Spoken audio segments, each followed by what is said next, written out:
তো ইনশাআল্লাহ আল্লাহ তৌফিক দান করেন। সহিহ বুখারীর 5030 নাম্বার হাদিস, এটা মজার হাদিস শোনাবনি। নবীজি সাল্লাল্লাহু আলাইহি সাল্লামের কাছে এক মহিলা আসছে, আসার পর বলে, ইয়া রাসূলুল্লাহ ওয়াহাবতু লাকা নাফসি, আমি নিজেকে আপনার কাছে বিয়ের প্রস্তাব দিলাম। আম্মা জান আয়েশা সিদ্দিকা রাগ হয়ে যেতেন, মহিলার এরকম এসে বললে রাদিয়াল্লাহু তাআলা আনহা। এখন এক মহিলা এসে বললেন, আমি আপনার কাছে আমাকে বিয়ের প্রস্তাব দিলাম, আমি আপনাকে আমার কাছে, আমি নিজেকে আপনার কাছে হেবা করে দিলাম, দান করে দিলাম।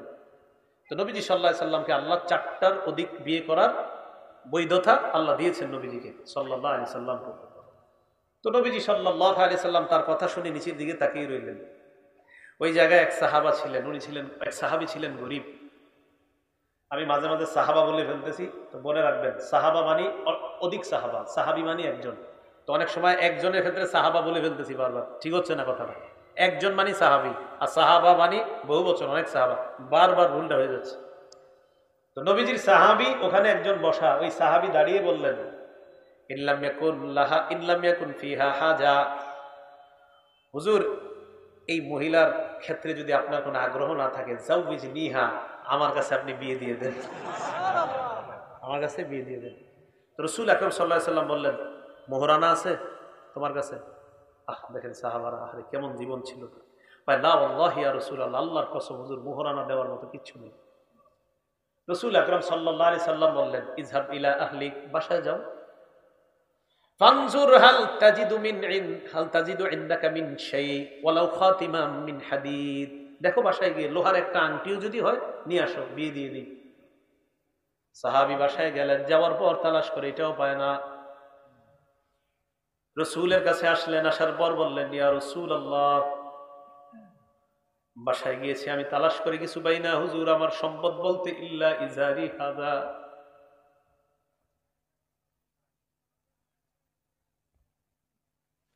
হুজুর আমার শরীরে যে কাপড়টা আছে, ইজারের বাংলা অর্থ হলো লুঙ্গি। ওই জামানা এখান থেকে পা পর্যন্ত যে কাপড় দিয়ে ঢেকে রাখা হয় এটাকে ইজার বলা হয়, এটাকে তাহবন বলা হয়, তাহবন। বর্তমানে আরবরাও দেখবেন পরে এতটুকু কাটা হাতা পা পর্যন্ত পরে। রাসূল সাল্লাল্লাহু আলাইহি সাল্লামকে বলতেছে, হুজুর এই কাপড়টা ছাড়া আমার আর কিচ্ছু নেই। নবীজি সাল্লাল্লাহু আলাইহি সাল্লাম বললেন, তাহলে বিয়ে দেই কিভাবে? এটা দিয়ে যদি মোহরানা দেই তুমি কি পরবা? বিয়ে হবে না। হঠাৎ নবীজি ডাক দিলে, শোনো তোমার কাছে কি কোরআনের কিছু আছে, কোরআনের কিছু পারো? ভাই কোরআন মানুষের সম্মান বাড়ায়, কোরআন মানুষের মর্যাদা বাড়ায়। কোরআন কালকে থেকে আজকে বাসায় যাওয়ার সময় কোরআন তেলাওয়াত শুরু করে দেন, আজকে থেকে আপনার মর্যাদা বাড়া শুরু হবে।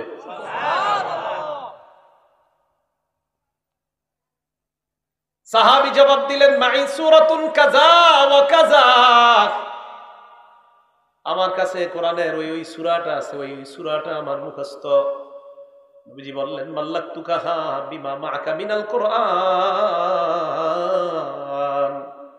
শুধু কোরআনের কয়েকটা সূরা মুখস্থ থাকার কারণে, এই কারণে আমি তোমার সাথে এই মেয়েটাকে বিয়ে দিয়ে দিলাম। কি কোরআন পারলে বিয়েরও ব্যবস্থা হয়ে যায়। সুবহানাল্লাহ। আল্লাহ আমাদের সকলকে বিশুদ্ধ উচ্চারণে আমরা যেন কোরআনের সাথে মহব্বত জুড়তে পারি, আর বিশুদ্ধ উচ্চারণে সবাই যেন আমরা কোরআন শিখতে পারি, আল্লাহ তৌফিক দান করেন। প্রথম আবদার আপনাদের কাছে বিশুদ্ধ উচ্চারণে কোরআন শিক্ষা, সবার কাছে আবদার। এরপরের আবদার হলো একটা সন্তানকে হাফেজে কোরআন বানান, একটা মেয়েকে হাফেজা বানান, এটা দ্বিতীয় আবদার। কিন্তু প্রথম আবদার, কলেজে পড়ান, স্কুলে পড়ান, ভার্সিটিতে পড়ান, যেখানে পড়ান, আপনার সন্তান যেন বুক ফুলিয়ে গর্ব করে বলতে পারে, আমি একজন মুসলিম হিসাবে আমি বিশুদ্ধ উচ্চারণে কোরআন পড়তে পারি, এটা আমার প্রথম পরিচয়, এটা আমার প্রথম পরিচয়। তো রাসূল আকরাম সাল্লাল্লাহু আলাইহি সাল্লামের যুগে দেখেন উহুদের যুদ্ধে 70 জন সাহাবা শহীদ হয়েছে। তো 2 সাহাবা একটা কাফনের কাপড়ের মধ্যে পেঁচায় নবীজি সাল্লাল্লাহু আলাইহি সাল্লাম কবর দিবে। কেন? কাফনের কাপড় শর্ট, টাকার অভাব, জানি তো আপনারা ইসলামের শুরুর দিকে টাকার অভাব ছিল। নবীজি সাল্লাল্লাহু আলাইহি সাল্লাম 2 শহীদকে এক কাপড়ের মধ্যে রাখার পর চিন্তা করলেন, কবরে যে রাখবো, 2 জনকে এক কবরে রাখবো, প্রাধান্য কারে দেব? 2 জন তোই শহীদ, দুজনেই তো শহীদ, একজনকে তো প্রাধান্য দিতে হবে 2 জনের মধ্যে। রাসূল আকরাম সাল্লাল্লাহু আলাইহি ওয়াসাল্লাম সাহাবাদেরকে প্রশ্ন করতেন। সহিহ বুখারী বর্ণনা 1343 নম্বর হাদিসের বর্ণনা। সাহাবাদেরকে প্রশ্ন করতেন, আইয়ুহুমা আকসারু আখযান লিল কুরআন, এই দুইজনের মধ্যে কোরআনকে পারে বেশি? এই দুই শহীদের মধ্যে কোরআনকে পারে বেশি? ফাইদা উশিরা ইলা আহাদিহিমা, দুইজনের একজনকে যখন সাহাবারা ইঙ্গিত করতেন ওমকে কোরআন পারে বেশি, কদ্দামাহু ফিল লাহদি, কবরে রাখার সময় ওই হাফেজে কোরআন শহীদকে আল্লাহ রাসূল প্রাধান্য দিয়ে দিতেন। তাহলে বলেন কোরআনওয়ালার মর্যাদা মরণের আগে না মরণের পরেও? মরণের আগেও মরণের পরেও। কোরআনওয়ালাকে সম্মান করা মানে আল্লাহকে সম্মান করা। কোরআনওয়ালাকে সম্মান করা মানে আল্লাহকে সম্মান করা। আবু দাউদ শরীফ হাদিস নাম্বার 4843 নম্বর হাদিসের বর্ণনা। ক্বালা রাসূলুল্লাহ সাল্লাল্লাহু আলাইহি ওয়াসাল্লাম, ইন্না মিন ইজলালিল্লাহ ইকরামা যিশ শাইবাতিল মুসলিম ওয়া হামিলিল কুরআন ওয়া ইকরামা যিস সুলতানিল মুকসিত। সাদা দাড়িওয়ালা বৃদ্ধ মানুষকে সম্মান করা মানে আল্লাহকে সম্মান করা। 2 নম্বর কোরআনওয়ালাকে সম্মান করা মানে আল্লাহকে সম্মান করা।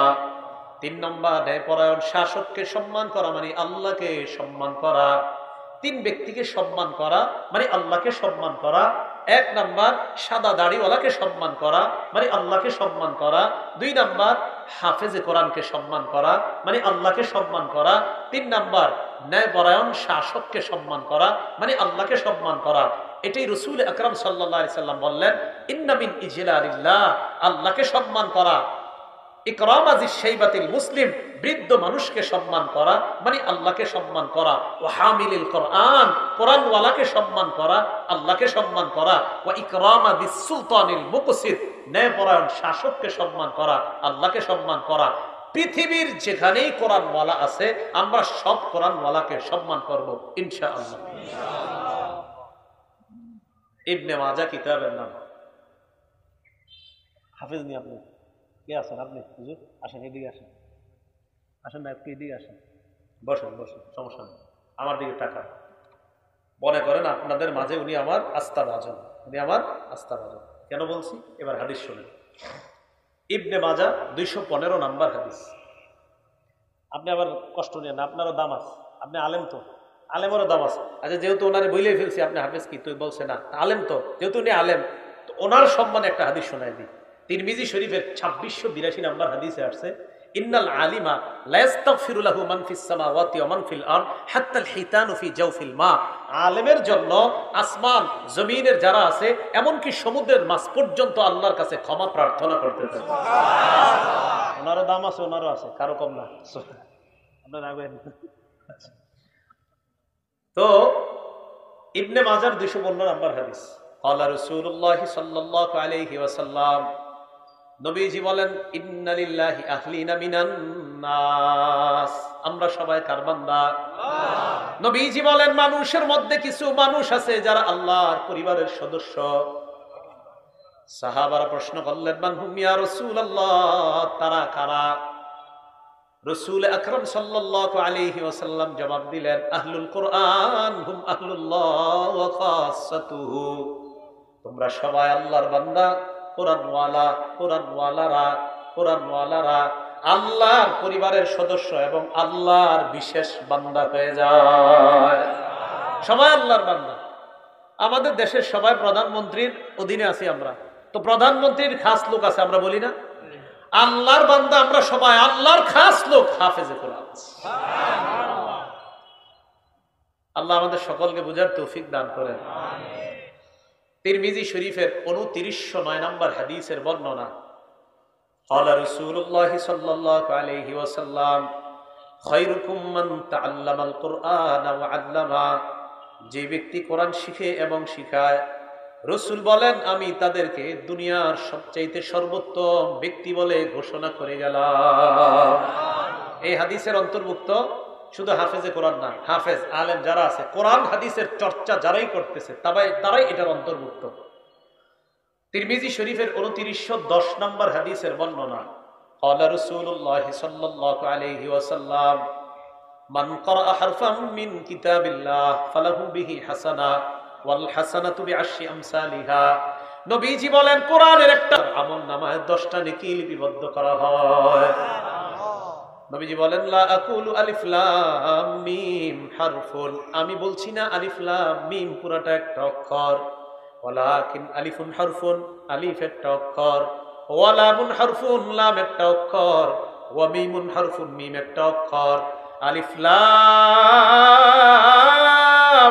মিম যখন আমরা পড়ি, উস্তাদ পড়ায় বড় আলিফ লাম মিম, ছাত্ররাও পড়ে আলিফ লাম মিম, উস্তাদ আবার পড়ায় আলিফ লাম মিম, ছাত্ররা আবার পড়ে আলিফ লাম মিম, উস্তাদ 10 বার পড়ায়, ছাত্ররাও 10 বার পড়ে। গুণ করেন, অঙ্ক করেন, এই যে উস্তাদ 10 বার পড়ায়, ছাত্ররা 10 বার পড়ে, প্রত্যেকের আমলনামায় 300টা সওয়াব লিপিবদ্ধ হয়ে গেছে। 300 না, 3টায় 30, তাহলে আপনার 10 বার হইলে 300 তো হচ্ছে, 300টা সওয়াব হয়ে যাচ্ছে। তাহলে এই যে বক্তব্যে যে হুজুরা পড়াইতেছে আলিফ, ছাত্রও পায় আলিফ, বা বাচ্চাও পায়, বা এই যে দেখেন 24টা ঘন্টা সাকিনা আসমান থেকে নাজিল হইতেছে। ও সাকিনা যে নাজিল হয় এটার দলিল আছে একটা, মুসলিম শরীফের 2699 নম্বর হাদিস। ক্বালা রাসূলুল্লাহ সাল্লাল্লাহু আলাইহি ওয়াসাল্লাম মাজতামা কওমুন ফি বাইতিন মিন বুয়ুতিল্লাহ, আল্লাহর কোন ঘরে বান্দারা যখন একত্রিত হয়ে যায়, ইয়াতলুনা কিতাবাল্লাহ, উদ্দেশ্য 1 নাম্বার আল্লাহর কোরআন তেলাওয়াত করবে, 2 নাম্বার ওয়ায়াতাদারাসুনাহু বাইনাহুম, আপসে কোরআন শিখবে, শিখাবে, ইল্লা নাযালাত আলাইহিমুস সাকিনা, তাদের উপর আসমান থেকে প্রশান্তি সাকিনা অবতীর্ণ হয়, ওয়া গাশিয়াতহুমুর রাহমা, রহমত তাদেরকে ঢেকে নেয়, ওয়া হাফাতহুমুল মালাইকা, আল্লাহর ফেরেশতারা তাদেরকে বেষ্টন করে নেয়। এই জন্য ঈর্ষা করবেন 2 ব্যক্তিকে। 1 নাম্বার যাদের সন্তান হাফেজ, আপনি ঈর্ষা করবেন, আহারে আমার ছেলে হাফেজ হয় না কেন। যার সন্তানের কোরআন পড়া শুদ্ধ, আপনি ঈর্ষা করবেন, আমার ছেলের কোরআন পড়া শুদ্ধ না কেন। যেই মুসল্লির আলহামদুলিল্লাহ সূরা পড়া শুদ্ধ, আপনি ঈর্ষা করবেন যে আমারটা শুদ্ধ হবে না কেন। মুসলিম শরীফের 815 নম্বর হাদিসে আসছে, রাসূল আকরাম সাল্লাল্লাহু আলাইহি সাল্লাম বলেন লা হাসাদা ইল্লা ফিসনাতাইন, 2 ব্যক্তিকে ঈর্ষা করা বৈধ আছে। 1 নাম্বার রাজুলুন আতাহুল্লাহুল কোরআন, যাকে আল্লাহ কোরআন দান করেছেন, এই ব্যক্তিকে ঈর্ষা করা জায়েজ আছে। তাহলে কোরআনওয়ালাকে কি করা জায়েজ আছে? ঈর্ষা করা জায়েজ আছে। তো কোরআন পড়বো, কোরআন শুনবো, কোরআন শোনাবো, কোরআন তাহাজ্জুদে পড়বো, কোরআন তাহাজ্জুদ ছাড়াও পড়বো, কোরআন রাতে পড়বো, দিনে পড়বো। আজকে বাসায় যাওয়ার আগে কয় আয়াত? ইনশাআল্লাহ নিম্নে 3 আয়াত, বেশি পারলে বেশি করবো তো ইনশাআল্লাহ। আমরা কেউ উঠবো না, আল্লাহ তৌফিক দান করেন, বলি আমিন। কিছুক্ষণের মধ্যে দোয়া হয়ে যাবে, আমরা উঠবো না। মাদ্রাসার ছাত্ররা রুমাল নিয়ে সকলের কাছে একটু যাওয়ার আবদার জানাইতেছি, খুব দ্রুত সময়, আমরা কেউ উঠবো না, কেউ উঠবো না, আমরা খুব দ্রুত সময়। ছাত্র ভাই যারা আছেন আপনারা সবার কাছে একটু যান।